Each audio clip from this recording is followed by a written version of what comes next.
आइए हम एक बार फिर आपका स्वागत करते हैं हिंदी मार्गदर्शन XYZ पर।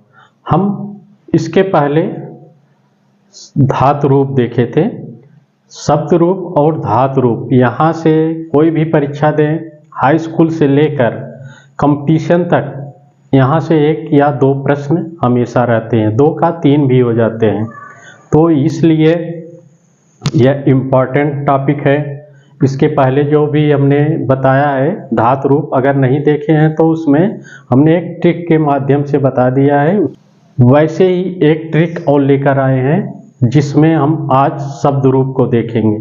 शब्द का मतलब होता है एक शब्द, यानी संज्ञा, सर्वनाम जो भी रहे, और उसमें हमने धातु में क्या देखा था, क्रिया। तो इसमें हम शब्द को देखेंगे, जिसे इसके नाम से ही शब्द रूप कहा जाता है। इसमें देखते हैं, इसमें विभक्तियाँ आएंगी, प्रथमा, द्वितीया, तृतीया, चतुर्थी, पंचमी, षष्ठी, सप्तमी, इस तरह से विभक्ति। और वचन भी आएगा, एक वचन, द्विवचन और बहुवचन। तो यहीं से प्रश्न बनता है कि यहाँ से दे देगा, इसको तो हम केवल वो सूत्र बनाए हैं, लेकिन यहाँ से अगर दे देगा कि इसका विभक्ति और वचन बताइए, तो इसी तरह से जैसे धातु रूप में पूछे गए थे प्रश्न, उसी तरह इसमें भी। तो हम एक सूत्र, यानी एक सूत्र के एक ग्राफ बनाए हैं, एक मॉडल दे दिए हैं, तो आप इसी के आधार पर कर सकते हैं। हम इसमें कुछ देखेंगे जहाँ पर सभी शब्दों में यही लगेगा। ये कहाँ लगेगा, जो शब्द हम देंगे संस्कृत का उसके पीछे लगेगा। ठीक, तो इसमें देखते हैं, भ्याम है, यहाँ से 3, 4, 5, इतने जो हमारे हैं 5, सभी में शब्द के लास्ट में भ्याम लगा रहेगा। तो आपको ये समझ लेना कि द्विवचन में तीसरा, चौथा और पांचवा में तृतीया, चतुर्थी और पंचमी विभक्ति है, भ्याम लगा रहेगा। इसके बाद यहाँ देखें, भ्य है, भ्य कहाँ लगा है, बहुवचन के चतुर्थी और पंचमी में भ्य लगा रहेगा, इस तरह शब्द के अंत में।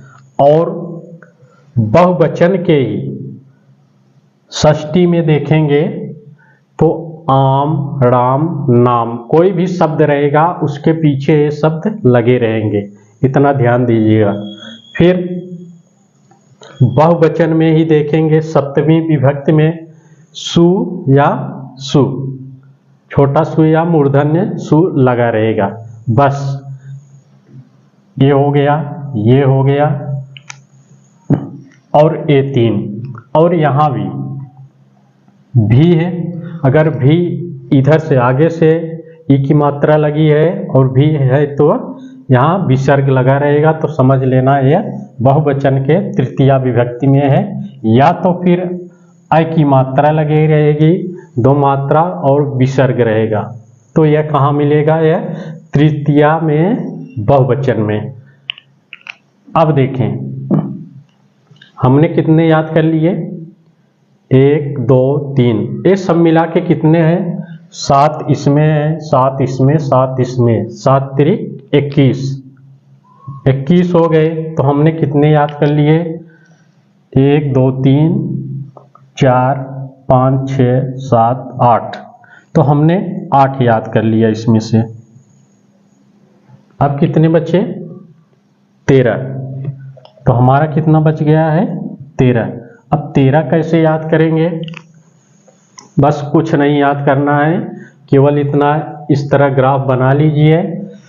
तृतीया, चतुर्थी, पंचमी में भ्याम लगा रहेगा, और तृतीया द्विवचन में, और बहुवचन में तृतीया में भी या अ की मात्रा रहेगी तो विसर्ग लगा रहेगा।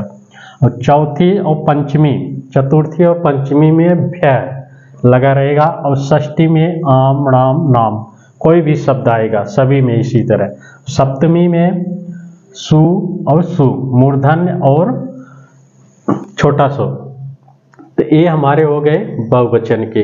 बहुवचन में हमने केवल 2 ही छोड़े हैं, बाकी इसमें 3 याद कर लिए। अब देखें, यहाँ पर कोई भी शब्द रहेगा, लगभग शब्द में औ दोनों में, द्विवचन के प्रथमा और द्वितीया में औ या एक की मात्रा या तो बड़ी की मात्रा लगी रहेगी। यहाँ देखिए, ठीक। और ये जो है, यहाँ देखेंगे ओ की मात्रा प्लस विसर्ग लगा रहेगा, तो कौन सा हो जाएगा? द्विवचन षष्ठी सप्तमी। यहाँ हमेशा यही शब्द, यही जुड़े मिलेंगे लास्ट शब्द में, तो इतना याद रखिएगा। तो हमने देखिए 1 2 3 4 5 6 7 8 9 10 11 12, अब हमने 12 याद कर लिया। 8 की जगह 4 और बढ़ गए 12, तो अब कितने बचे हैं? 9। 9 कैसे याद करना है? यहाँ देखें, कोई भी शब्द आएगा इसमें म लगभग लगा रहता है, अधिकांशतः समझ लो 99% में म लगा रहेगा और हलंत लगा रहेगा। इसमें भी आ ही आता है, कुछ में परिवर्तन होगा जहाँ हम बताएंगे। फिर इसमें देखेंगे ए की मात्रा या ऐ की। ये देखिए, कंफ्यूज मत करिएगा, ऐ की मात्रा हमने बताया यहाँ है, लेकिन इसमें क्या है? विसर्ग है, यहाँ विसर्ग नहीं है, इतना याद रखें। फिर ये जो हमने छोड़ दिया 1 2 3, इसके बारे 1 4, इसी के बारे में हम देखेंगे। यहीं से लगभग प्रश्न बनते हैं, यहीं से परिवर्तन होता है, तो इसके बारे में देखें। तो सबसे पहले हम कुछ शब्दों को इसमें रखें ताकि मालूम पड़े कहाँ परिवर्तन हो रहा है।